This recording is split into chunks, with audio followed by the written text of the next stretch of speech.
आज हम एक ऐसे मौजू पर एक मुख्तसर से टाइम में डिस्कशन करना चाह रहे हैं। वो एक ऐसा मौजू है जो सिर्फ़ एक घर की कहानी नहीं है, बल्कि एक आलमी मसला बन चुका है। वो है, ये मसला है क्यों और इसकी अलामात क्या है।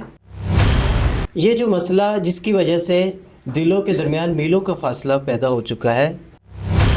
पूरी तवज्जो अपने मोबाइल के नोटिफिकेशंस के ऊपर होती है। जिस चीज़ को ज़्यादा तवज्जो देनी चाहिए, या बेटा अपने यूनिवर्सिटी के मसाइल जो हैं उनको डिस्कस कर रहा होता था, बात बाद में शुरू होती है, बहस पहले शुरू हो जाती ऐसे ही है। है। दूरी वहाँ होती है कि जहाँ पर इन मामलात के अंदर भी एक दूसरे से चीज़ें शेयर ना की जाएं।